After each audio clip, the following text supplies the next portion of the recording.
could a regenerative agriculture future look like specifically for Europe?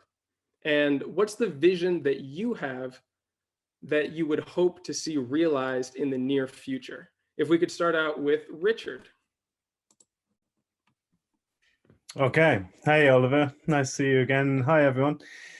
For me, I guess what I'm interested in and what got me interested in this whole thing is to see communities that are supported by small farms. And this idea, something I really took from keyline design, which has been a big influence on my career, is the idea of farm independence of water. And we see all around the world these big mega dams supported by the IMF and the World Bank, and often displacing hundreds of thousands, up to 1 million people in one go, with the promise of water access and relocation to other lands, and then never actually getting those things.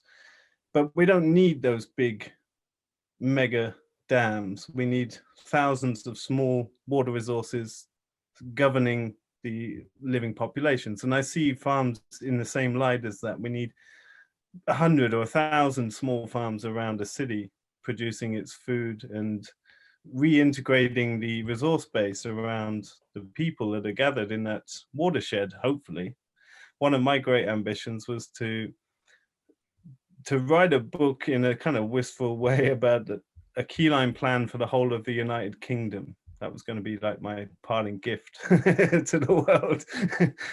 But this kind of thinking of like how to section up the land and resource base to the population centers. And that's how I'd like to see the future. It's the future I'd like my kids to grow up in, is real food security, where farms around the population base are supplying the majority of the food needs for those places, rather than big mega industrial farms providing commodities on a very abstract global market, and there's no real food security there.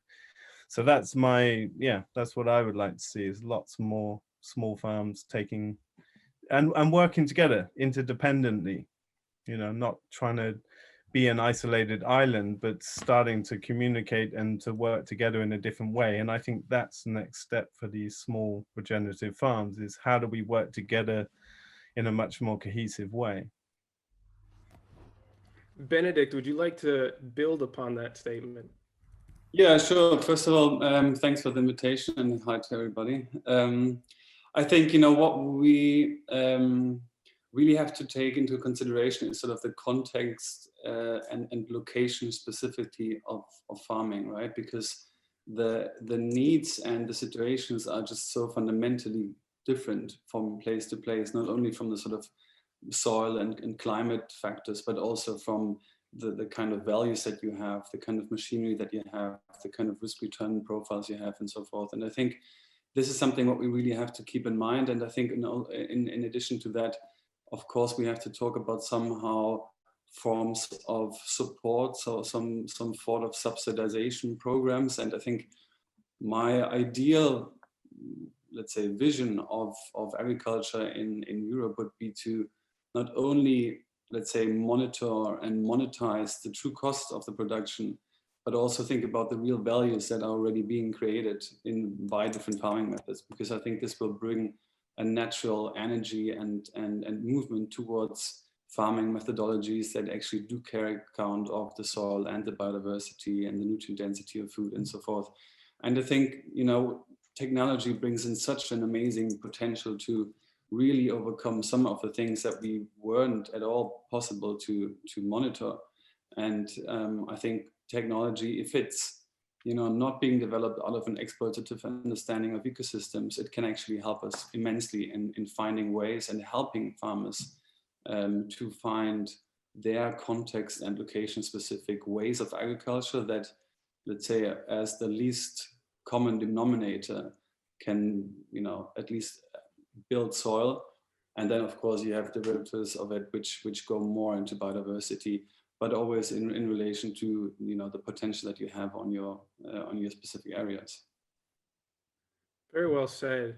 And we do have Patrick here now. So Patrick, since you joined us a little late, let me repeat the question that we had, which was, we're discussing what could a regenerative agriculture future in Europe look like? And what vision do you have to see it realized? Thanks, Oliver, and sorry for being late. Um, I think that I'm not interested in the vision of what the future will look like because we don't know enough to understand what a perfectly regenerative landscape management system that provides us with the food and the fiber and the timber we need while respecting planetary boundaries will actually look like. But what we do know is the general direction of travel. And so what's interesting for me is the journey of how we get from where we are today to where we need to be. And there is two aspects to that journey. The first aspect to the journey is one that most of us are probably concerned about, and this is an aspect to the journey of what I would call specialty farming, horticulture, fruits, livestock, eggs, milk, making cheese, that sort of thing. That kind of farming is easier to transform because it has more value added. It's easier to make money from that. But where the real problem lies is in the vast tracts of the landscapes across Europe and North America and Ukraine and elsewhere that are covered with these giant fields of monoclonal cereals and rapeseed and corn and whatever. And there, I'd just like to share a story. A few years ago, I was cycling. I live in Brussels. I was cycling from Brussels to visit friends in Normandy, and we crossed that area, an area of France called the Artois. It's just south of the Belgian border, between the Belgian border and Normandy. Vast landscapes of really, really rich soil. And that soil was a curse of the entire area because that area had become death personified. First, the First World War went through. So all the buildings, all the villages were rebuilt in the 1920s with the cheapest materials available back then. It doesn't look great.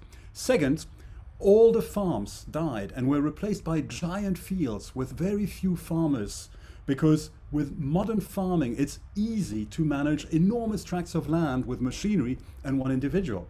And what that means is that society collapsed because the minimum density of people in that landscape dropped too low for things like schools or shops or cafes or churches to survive. So the villages died.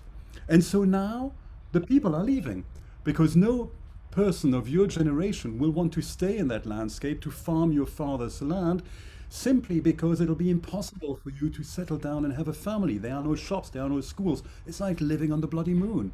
And so all the young people are leaving and the old people are staying, and they're getting cancers and they're dying. And when they die, their land goes to giant corporations who don't care that the landscape looks like a desert, because they're managing hundreds of thousands of hectares like that in one go from the comfort of an office in a city. That is a much more difficult problem to solve than the first kind of problem. So you asked me, what does the future look like? That I don't know. But I know one thing. I know that the journey has to start with the lived experience of the farmer. And that right now, the farmers who are suffering the most, the farmers whose suicide rates are the highest, the farmers who are those farmers who we all love to hate, the farmers on the big farms in the empty landscapes who for the last 20 years have gone down the wrong road of becoming ever more efficient, getting ever bigger machinery, depending ever more on the cleverness that is to be found in some engineered seed or a bag of fertilizer. If we can find a way of making the troubles that these farmers are facing our own, if we can find a way of helping these farmers change their farming practices so that again more people want to live in that landscape, so that again the young want to take over the businesses of their parents, so that again you can have shops and schools, then perhaps we will be moving in the right direction. Because an ancillary impact of that is that those soils will also have more carbon. There will also be more biodiversity in those landscapes. There is also going to be better management of water and nutrition flows in those landscapes. So that's how I look at it. I look at it as a sociological problem rather than as a purely biophysical problem. Yeah, certainly there are a lot of different ways that you can come at this, and that's a great story that illustrates that, you know, the assets that are on the land are not necessarily going to create healthy communities and industries out of them. And it seems to me that there are a lot of strange incentives in the market right now. Like, I used to work in farming, though I've been removed from it for a couple of years. Both Richard and Benedikt, you are currently working in farming directly. And I'm wondering, what are some of the incentives that are keeping farmers from going into regenerative practices, even when many of them want to work with nature and improve the fertility and the biodiversity on their landscape? There are many different reasons why that's not very practical for a lot of farmers at the moment. Benedikt, perhaps starting with you, could you speak on some of those strange incentives that are keeping people from doing what they're trying to accomplish? Sure. I mean, I'll try to give you my view on things, but then also, I don't know anyone's situation. I can only always speak for myself and tell you what I observe, and this might be part of the truth, but never the full picture. So a situation that most farmers in our area is that they are fighting for their lives, right? So Volker Engelsmann, the CEO from Merster, always says, you cannot think green if your figures are red, right? So if you have low precipitation and sandy soil and you're not very profitable as a farming company, you cannot expect them to change suddenly all out of it just because they understand we have to do more for animal welfare. And this is, a lot of farmers around the world, I think. Then you have a different group. They seem to have very good soil and just the right amount of water. So they are actually quite, they are earning quite a lot of money and they get subsidies on top of that. So they don't really feel the need nor the interest in changing their practices, right? And then I think you have, and this is probably the biggest group, the group in between, and irrespective of whatever system they're running, be it ecologically or conventional, I think they have realized and they understand that so much is changing, not only, let's say, the climatic situation, but also people's wishes and needs with regard to food and how we treat the planet and animals and so forth. But they have been brought, and this over the last 20 years, into a system where they are supposed to be compatible on the world market. And that has meant investment in technology, specialization. They have built stables, whatever. And so that means many of them, if not most, are already incredibly in debt. And the bank doesn't care if you suddenly want to become more ecologically, viable, in a sense that you change your operation. But they are going to ask the annuity on a quarterly basis. And if you have operating costs that are that high, you are just stuck in the system. And, I think conventional farmers are far beyond what we from the media always seem to think, because they're already testing biological alternatives. They're already trying nurse crops, cover crops, and so forth, because none of them, is doing things to actively wanting to harm the animals or the planet. They are doing the best that they can in their respective situations. And I think one thing that you shouldn't, I always tend to remind myself of, is that, the average age of farmers, I think in Germany is above 50, in America, it's over 60. They have grown up to large parts having to help as 8-year-old kids on the field of their parents doing hay, and they used to hold the hay in a sense, where they had things on the grassland which actually hurt their fingers a lot, right? And then suddenly there was something that made them not having to do this anymore. So there was some herbicide, for example, or there was some other technological advances that for them in that sort of phase was an incredible movement forwards, right? I mean, now looking back, it was always a way of fighting the symptoms, and we're doing this today with digitalization in many forms as well. But I think you always have to think about how we actually came from, and if we acknowledge that they have always trying to do the best that they can, the question today is not saying, well, the farmers are doing it wrong and they should be doing this and they should be doing that. No, it's more like, what can we as a society, and this includes politicians, science, it includes us as people who eat and buy, what can we do for farmers? What can we do to help farmers actually transition into farming methodologies where we actually accept the planet's boundaries? I very much agree with that statement. That I hope that throughout this entire thing, we give the impression that we're here to try and help and support the people who are making these transitions and those who desire to as well. I completely agree that farmers are very hardworking and up against quite a lot of barriers. Richard, could you explain a little bit more from your perspective? Because I know one of the things that you've taught from a lot is understanding the unique context that anybody might be working from and using that as a basis for application for development of farms and the economies that support them. Sure, I guess my response touches on many things that have been said already and that we will speak more about, no doubt. But to contextualize my context, I'm not in the business of talking to people who aren't coming to me, as it were. I wouldn't recommend anyone trying to convince someone else how to do something. I think that's quite important because everyone's out there doing their best in their context. And having said that, educational, like literacy around ecosystem processes and managing complexity is perhaps the biggest weakness I see across the farming community. Farmers are not trained to make decisions in the face of complexity. And my experience of agriculture school was that the sons and daughters of farmers are essentially learning how to maintain machinery and application rates and things like this. And that's not farming, that's the work of a technician. That's not even farming. And so education is obviously a big thing, but I learned very early in my consulting career not to, I'm not out to try and convince anyone to do anything differently. I think that's smacking your head against a wall and taking aspirin to deal with a headache. It's a flawed approach. I think, like, extending on what Patrick was saying a bit, like, we're dealing with the climate of the mind, and that's the hardest bit to shift. And I think pride and arrogance is a big part of it. Like, pride and arrogance, my grandfather did it like this, my father did it like this, and that's why we do it like this.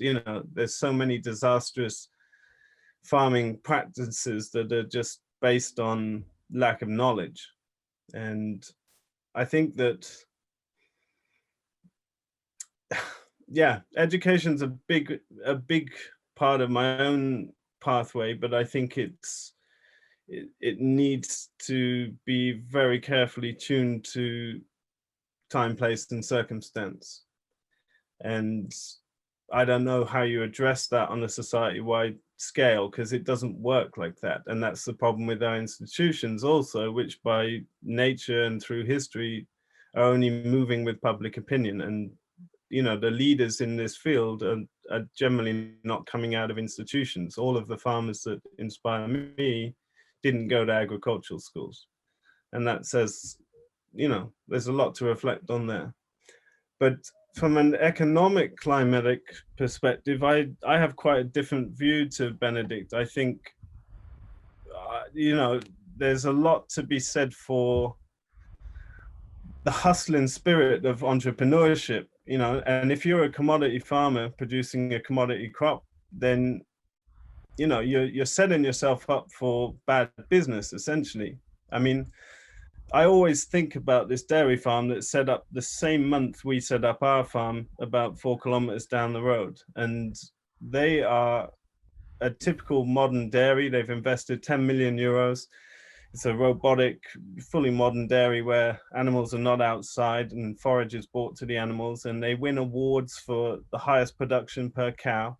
And from a modern banking perspective, it's a good business because they turn over a huge amount of money, but it costs them such a high amount to produce a commodity that they have no control over the price over. And our small little farm that started the same year is far, far more profitable from any economic standpoint. It just doesn't look good from a banking perspective because we're not in debt to anyone, right? So I'm representing small farmers, but I'm interested in that interface between small scale regenerative agriculture and interfacing with commodity farmers, because they're two different worlds essentially. And, farmers are renowned for victim mentality. And I think subsidies and looking at these sort of things this is where I disagree with Benedikt a bit. It's like, I don't know if I want to see funding and subsidies for good farming, because I think there's a lot to be said for a new breed of farmers that are hustling, that are entrepreneurs. And we've demonstrated this, and hundreds of other people are demonstrating this, that it's almost like you disadvantage yourself if you don't have to make strategic business decisions. And this is the problem with mainstream commercial commodity farming, is when you subsidize farmers, you take away their responsibility. And I'm speaking very simply and very plainly about it, but the quickest way you could force people to make responsible decisions is stop subsidizing farmers. Now, it's obviously not that simple, but that would be the quickest route to change, because people can't afford to run businesses that don't work. And let's face it, most modern agriculture does not work. It's as simple as that. It does not work. And so what are the models that do work? And we have plenty of them. And how do we scale and replicate those? And ultimately, it looks like a lot more small farms. But I don't know if I want to see small farms getting funding. I've been reflecting on the points that I hope we talk about this evening, which are, for me, the things that need to be addressed for the wider engagement of regenerative agriculture education, access to land, dealing with regulations that are archaic and written for industrial processing. And finance is another thing, but I'm really not up for financing farming. I think people need to design businesses that work. And if they can't, they shouldn't be farming. They shouldn't be in control of that land. That might be, yeah, I guess that's going a bit upstream, but that's how I feel about it. And I hope we can unpack those things a bit. If I may, I think Richard's put his finger on two very important things here. The first is the current subsidy regime is an absolute nightmare.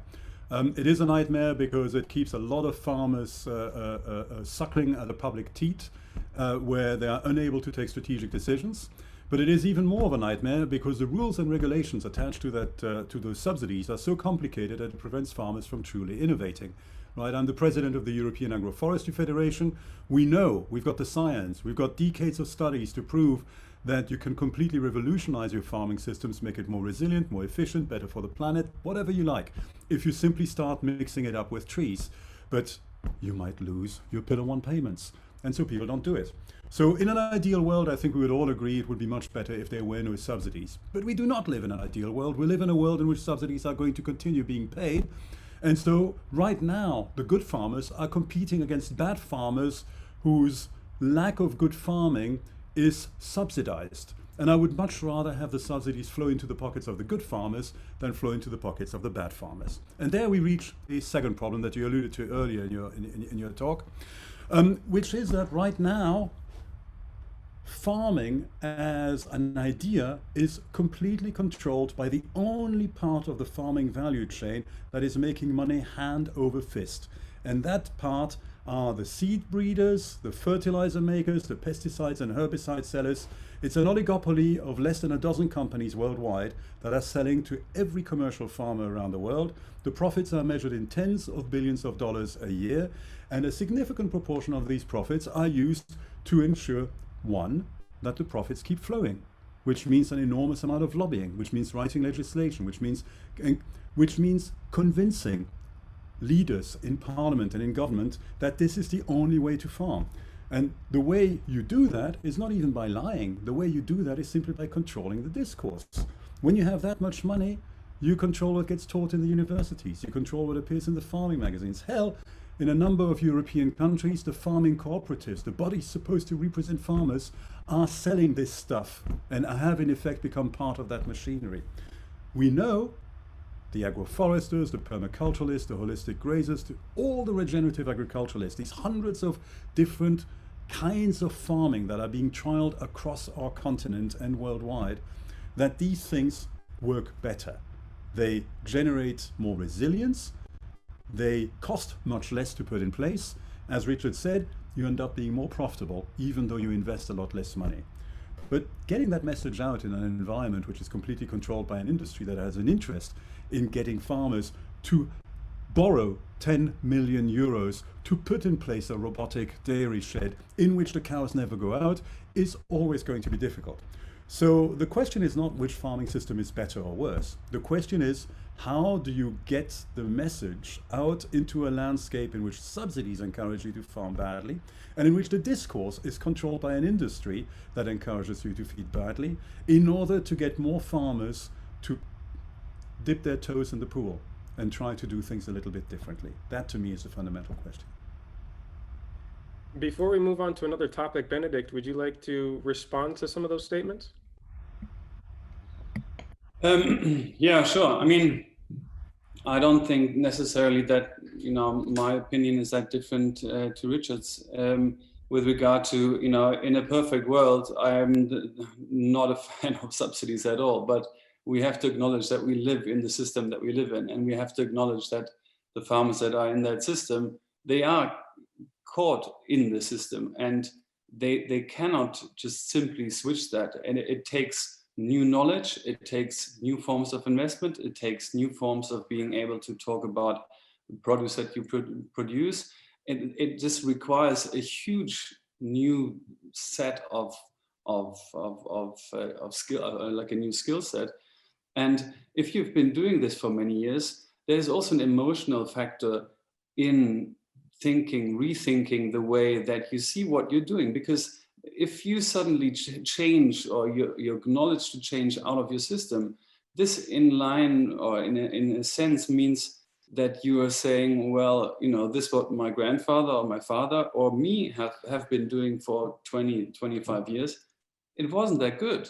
And this is something that on a personal, individual perspective, I don't think many of us here in this round, I would be very happy to do so, right? So there is a huge emotional aspect to it also. And I think, you know, it is a challenging world that we've kind of navigated ourselves into. And I always think, you know, the question is not like, how do we convince other people? It's what are sort of the tools that we can use in order to basically build a narrative that draws them into the right direction. And I think the subsidy program is not something that is perfect, but it could be rigged in certain areas that will help us moving into a direction, because we would pay for certain things that we believe are a good thing to pay for. And I mean, to keep it simple, I mean, we are a big farm, but what I have been doing, or what our team is doing, you know, we are investing, but we are investing in soil, in trees, in animals, and in humans. And I think this is our way of becoming, you know, a farm that becomes more resilient with regards to not only the climatic situation, but also with regards to more products, being more diverse, increasing biodiversity, and so forth, and using nature in the sense that it will always help us.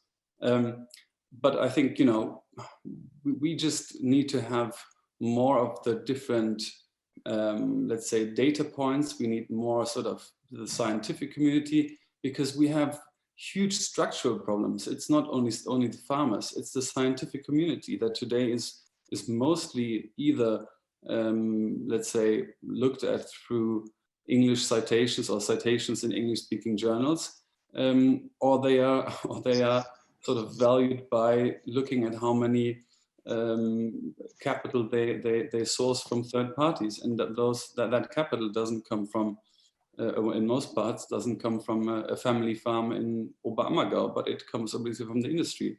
So there's a huge area of let's say, the whole structural farming world that we are in, and we have to change all of it at the same time, if possible. And and the question is which step to go first. I wonder, Oliver, can I say a few things there?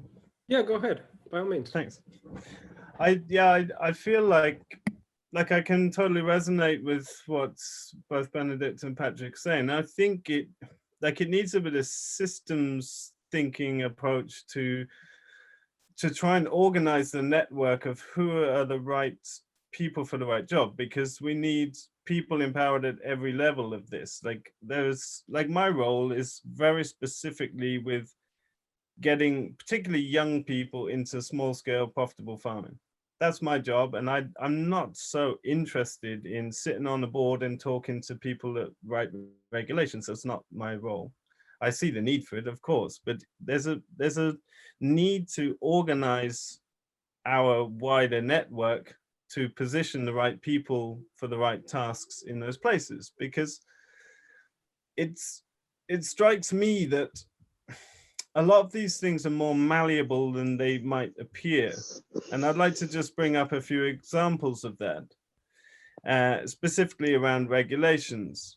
And I find it really interesting to see how simple and yet frustratingly difficult those things are to move. But let me speak of a few examples, and I hope that that will bring some hope to folks. You know, I know a lot of people, especially Germans, have got incredibly hard regulations to deal with.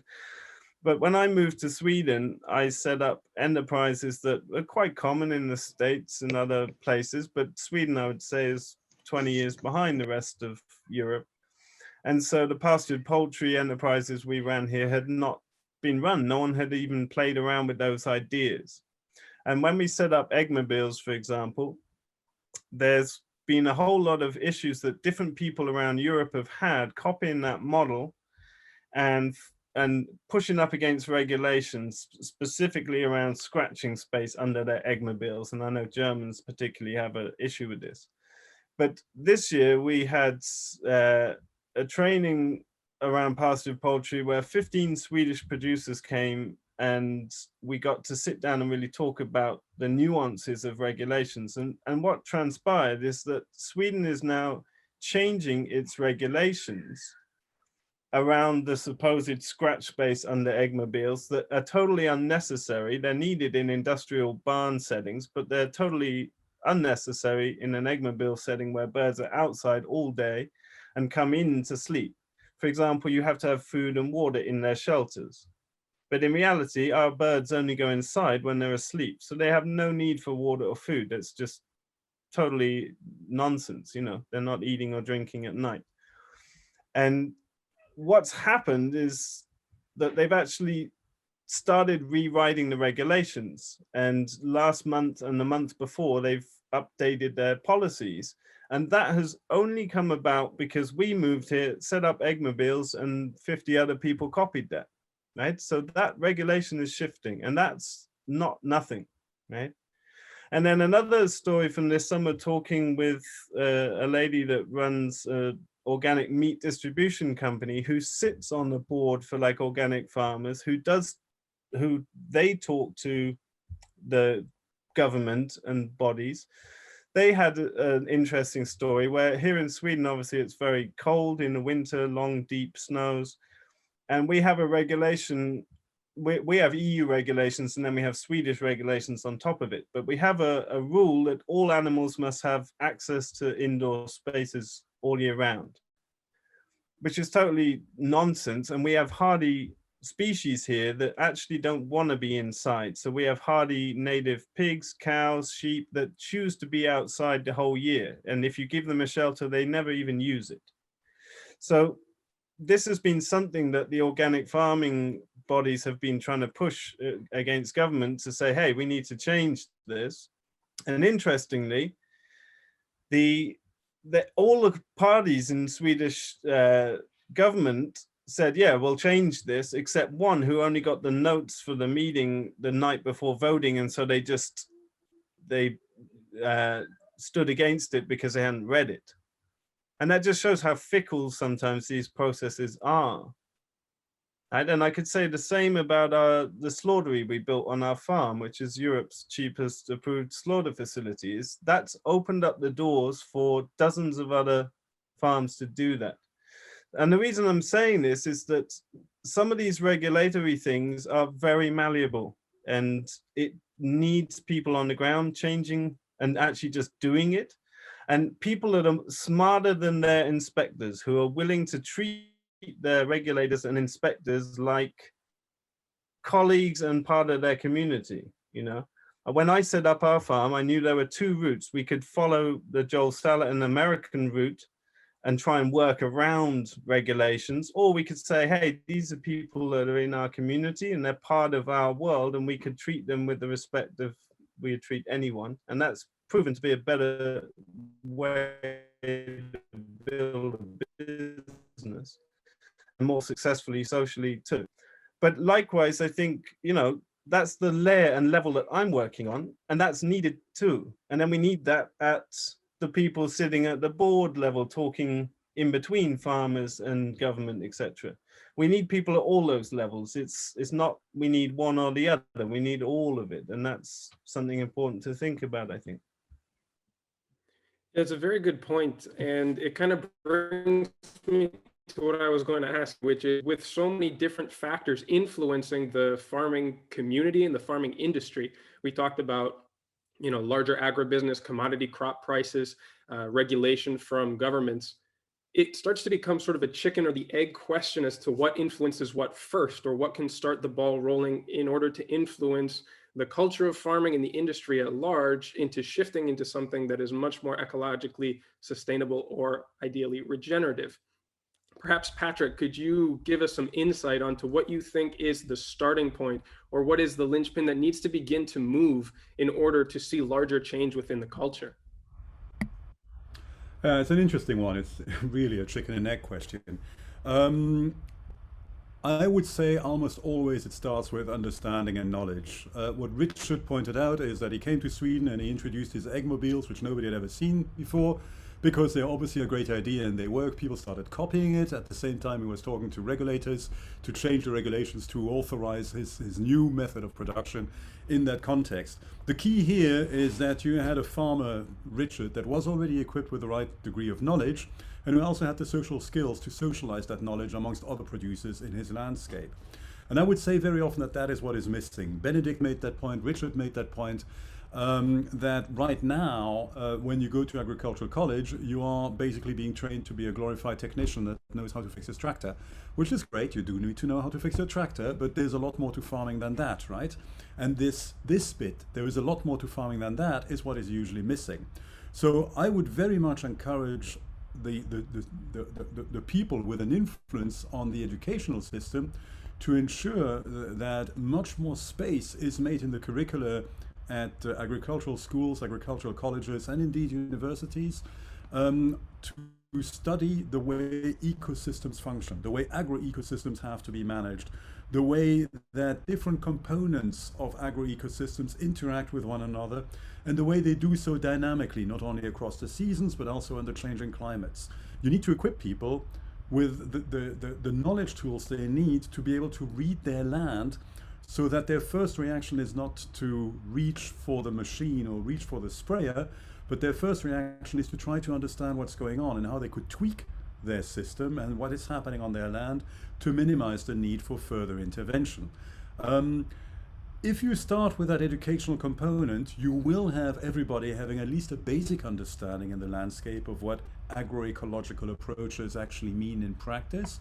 And then you end up in the situation where you will, as usual, have a bell curve with some farmers who are more entrepreneurial and other farmers who are less entrepreneurial. And those who are more entrepreneurial are going to give it a go. Those who are more entrepreneurial are going to start playing with the eggmobiles and all the rest of it. And they are going to encourage those that surround them.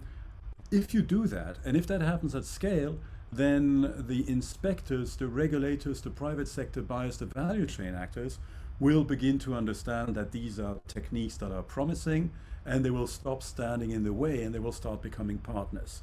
Now, obviously, I'm painting an idealized picture of what needs to happen, but a lot of the work that we do professionally is actually in poorer countries, in Africa and Asia. And paradoxically, the advantages that you have there is the fact that there are no subsidies and that very often there are no regulations. So farmers can be a lot more innovative than they are in Europe in terms of trying out something. And what we find is that once you have some farmers in the landscape that know what they're doing and that do it well, then through processes of social diffusion, surrounding producers start adopting these techniques and try to copy them. The same thing can happen in Europe if you make sure that this knowledge spreads. And I'm glad to see that we're 85 participants today. But if European farming realized how important this debate was, it wouldn't be 85 participants tonight, it would be 85,000 participants tonight. I don't know if we have the bandwidth for that, but we'll try to get there.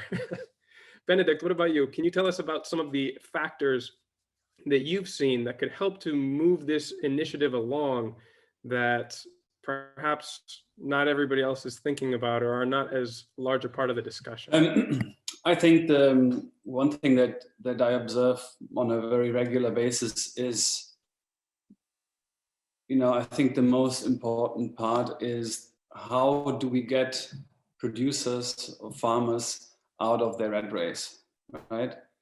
Like, how can you find a space where they actually have the emotional freedom to take a step back and think about what they're doing and the profitability of it, and where they have the potential to change certain things, because this is a phenomenon that we see in every industry. Why is one more innovative than the other? Because they understand that doing nothing, could mean you become much more productive. That doing nothing would mean you can actually think about what you're really doing. And I think one aspect of that is having places, having farms all around the world in the different climatic situations with different sort of, let's say, different foci of production that you can use for farmers to come and feel and touch and understand and actually emotionally live through and then see it. Because I think you have to sort of have that emotional inspiration that you can say, all right, okay, I understand it. This makes complete sense. And this is the funny thing. The farmers that come to our place, for example, once they start seeing it, they're like, oh, wow, yeah, okay, right? And I think that is really important. The best example is we have Anne and Deacon, who some of the climate farmers here are aware of, which we gave land to. And they are a couple that haven't been in farming beforehand, but they started doing a market gardening on 2.4 hectares of our land.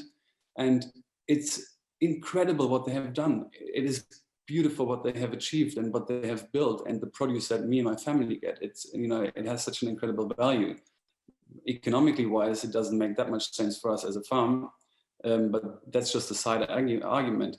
But the interesting thing is that we have, they have been looking for land for 3 years around Berlin and they couldn't find anything. And then we met, and actually it continued in a sense that we now work together. And now I have farmers, the same farmers that told them, no, I'm not giving you any land. And they come, they see it, and they're like, oh, that's beautiful. Can you do this at my place? Do you have any friends who can do it at my place? And it's just this one moment, 1 second, taking them out of their actual thinking and showing something new. And they're like, oh yeah, it makes total sense. So I think that experiencing and emotional going through that process is a key thing.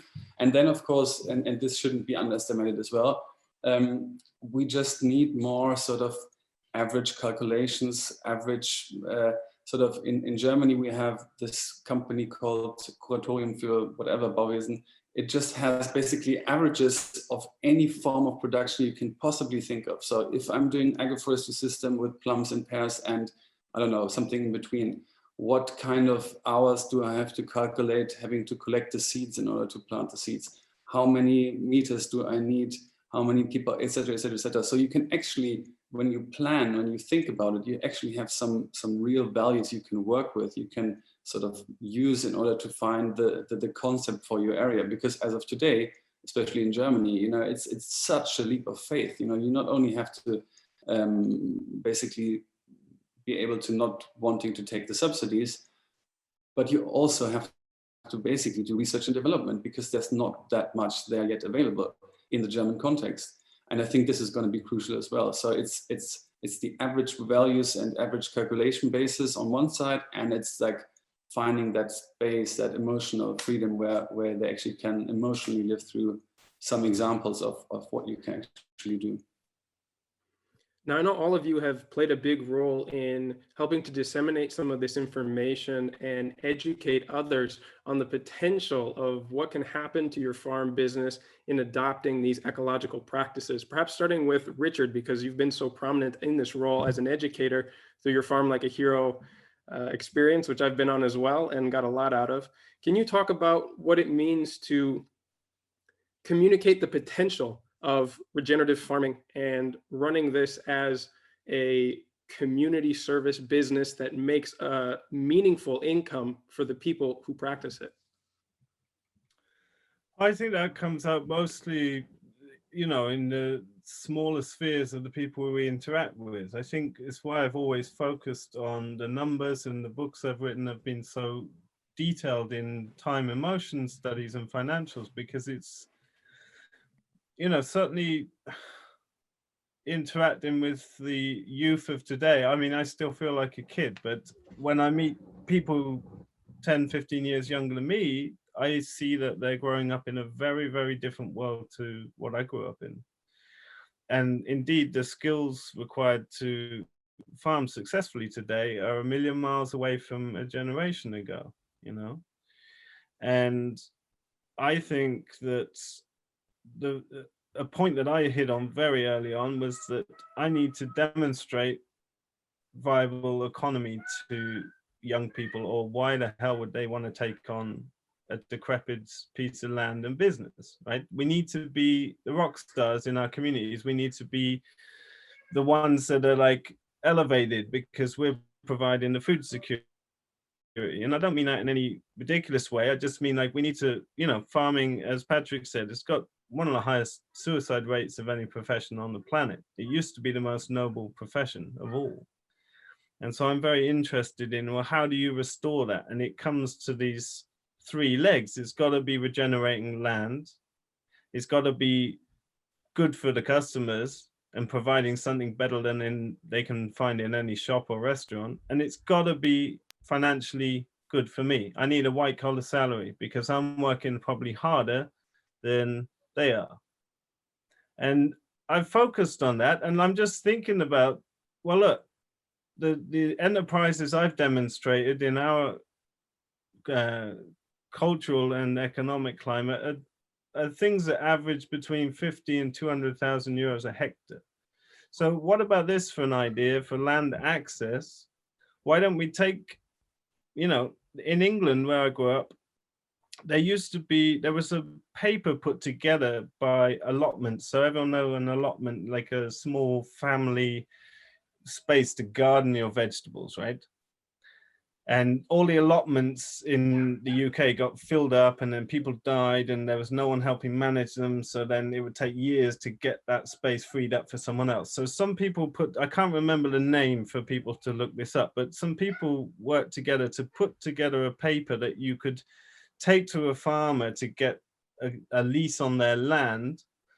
And it provided all the legal and financial basis for this. So you could, a group of 10 of you could go to a farmer and give them a better price than they would get for the crops they're growing to have access securely to a piece of land.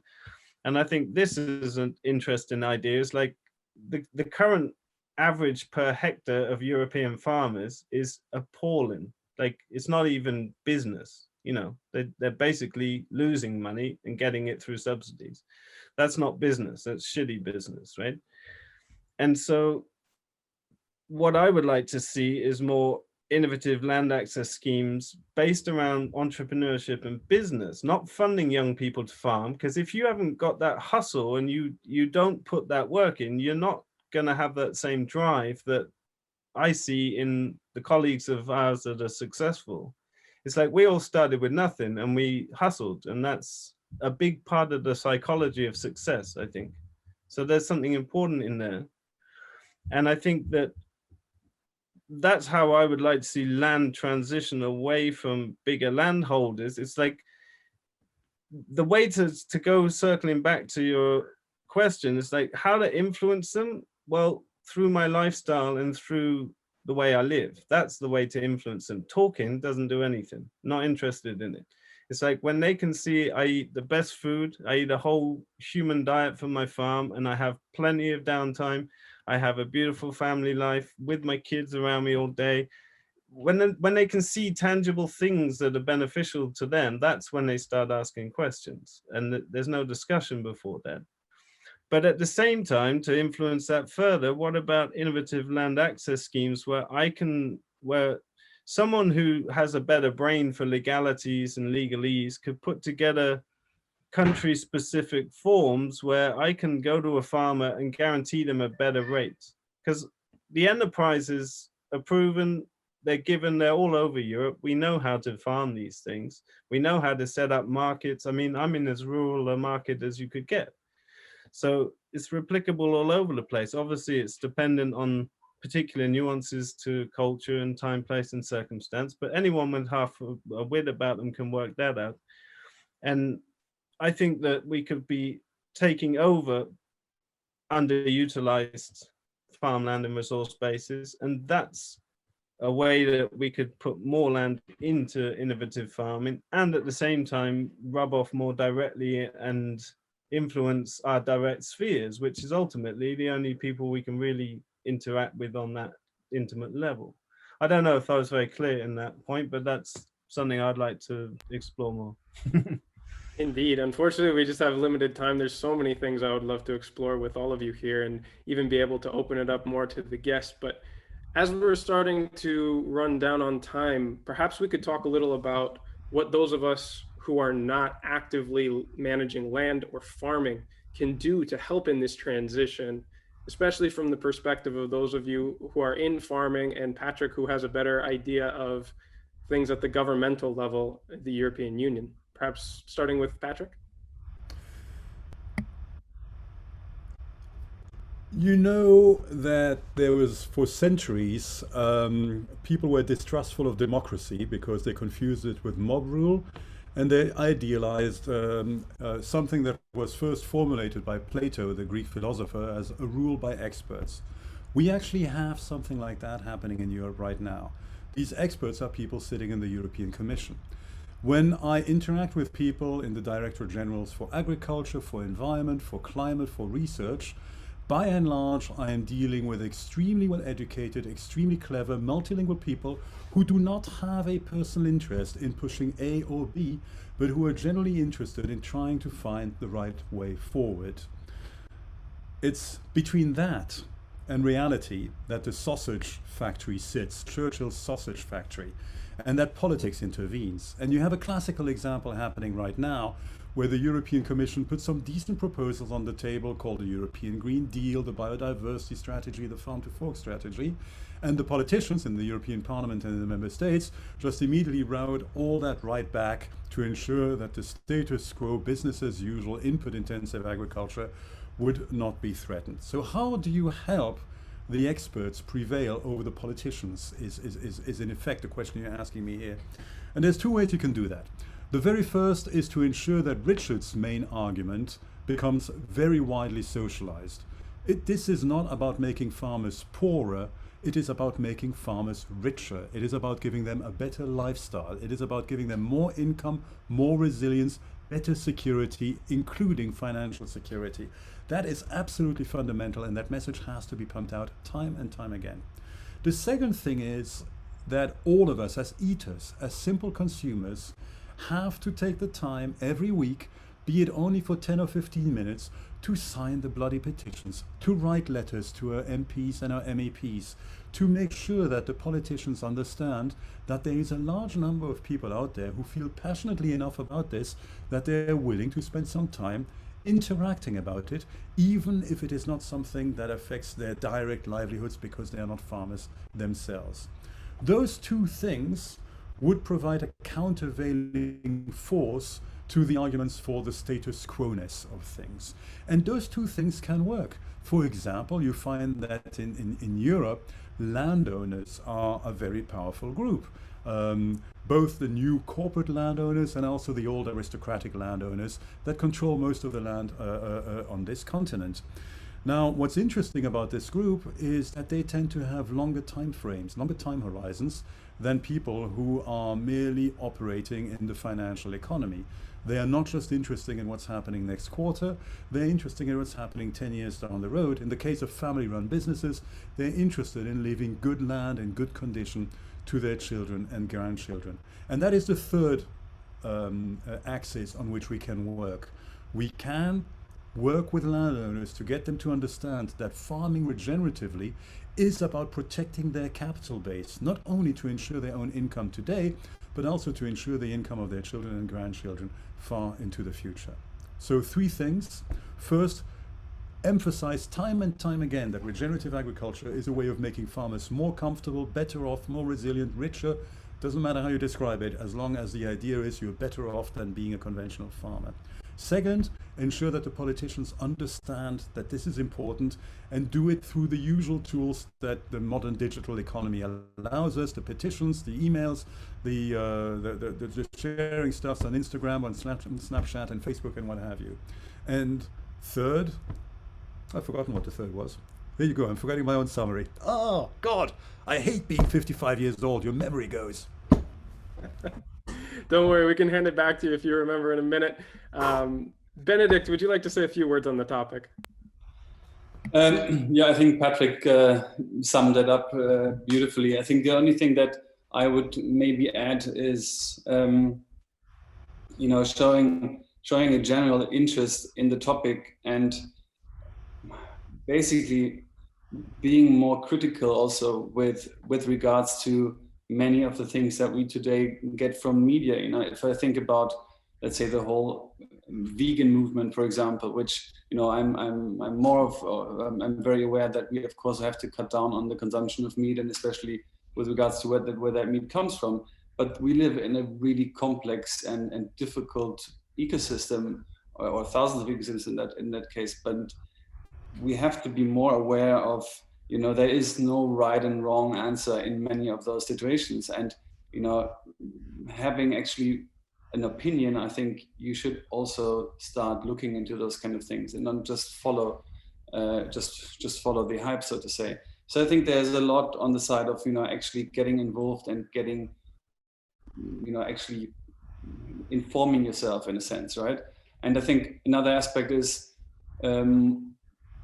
you know, bringing that sort of that knowledge base, but also the sort of the inspiration of what is out there with regards to different agroforestry methods, syntropic agriculture, holistic grazing, all of it, market gardening, of course, to the universities, for example, through having people do internships at your place, by having people involved that not usually have that much or strong contact to the farming sector, to the farming world, by inviting them over for any kind of events and letting them partake in those processes. And then they bring that knowledge, and or not the knowledge maybe necessarily, but they bring that interest into the universities, and suddenly that you have in the university from the bottom up, so to say, you have a drive towards those kind of topics which beforehand weren't that interesting, right? So I think there's a lot about the whole sort of using technology and information in the sense of spreading the word, but at the same time trying to inform you as well as you can. And Richard, do you have anything you'd like to add for active steps that listeners can take from their part to help to move this forward? Yeah, totally. And I think that like obviously the way people consume is very important. Social media today has massive impact, and people all have access and influence on that. And I want to say, actually, that this stuff is already way more mainstream than people perhaps realize. And I want to say, as I mentioned before, like, I don't hold faith in institutions leading the way in this, because historically they never have. And that's certainly in the last 400 years of history that I can, you know, by my estimation. And I figure that, you know, it's public opinion that drives institutions. And when you look at Netflix, when you listen to podcasts like Joe Rogan or some of the biggest influential channels on the planet, regenerative agriculture is mentioned weekly. Like, this is happening. It's already going mainstream. And so I just think that the more people make noise about that, that's what will drive our institutions, not a few people sitting somewhere remotely from this. That's not where the change is going to come from. Very well said. And as we start to wrap up here, gentlemen, if you could share any links that you would like our participants to follow where they can find your work, or even other recommendations of where they can get valuable information to help this movement forward. I'd also like to say that, though we have some of the most prominent and influential speakers in agriculture in Europe at the moment, we'd really like to continue to expand our base of voices and perspectives on this topic in Europe and around the world. So please feel free to reach out to us, climatefarmers.org. And we are really dedicated to helping to promote a diversity of voices and perspectives in especially regenerative farming, but the agricultural movement at large. And for those of you who either came in late or would like to recommend this to a friend, this is being recorded and will soon be released on the Abundant Edge podcast in a future episode. So I encourage you to join in and keep an eye out for more incredible conversations with leaders and innovators in this sphere. I'm going to hand it back over now to Ivo, who's going to share a few more bits of information about how you can get involved with the new platform and help to contribute from your position wherever you might be. Go ahead, Ivo. Yeah, thank you. And thank you for the fascinating debate. There were so many points in there that were really, how do you say this, mind-opening, and a lot of learnings there for us also with climate farmers. I would like to connect to Richard's last point. We have an amazing power through social media. We're just getting started with what we're doing with climate farmers. We're seeing amazing reception. As Richard said, there's so much going on right now, and there's so much interest.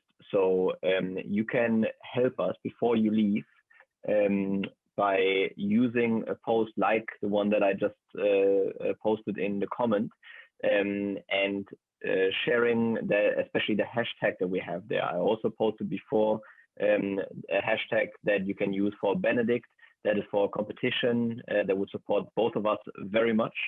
So if you can share those things on social media, that would make a big difference for us. Also, just in general, bringing more of this information out, subscribing to our channel, subscribing to our newsletter, etc., is really, really useful, because the more people know this, the more people get excited about this, the more people look for it, the more people demand it from the MPs, MEPs, and supermarkets, etc. So do please make use of this post that I just posted in the chat again, to put this on social media. So that is Facebook, Instagram, Twitter, LinkedIn, or any other you might use, don't know. And with this, again, thank you so much for the amazing debate. There's going to be music back in Gaza now, so would love to have you over there and continue the conversation. And also the Zoom room is going to be open for another while. So very welcome to stay. And thank you so much for you guys for all participating. Like you said, you can support Benedikt's work through the hashtag and through the links that we've posted as well. Richard, I know you've got an excellent online platform educating aspiring regenerative farmers through the Farm Like a Hero. We call it platform or educational room. And Patrick also teaches alongside with me on the Ecosystem Restoration Design course through Gaia Education and Ecosystem Restoration camps. So there are a lot of ways to follow up with the incredible information that they shared with us here today. Thank you so much for being a part of this, and we'll see you in the other rooms in just a minute.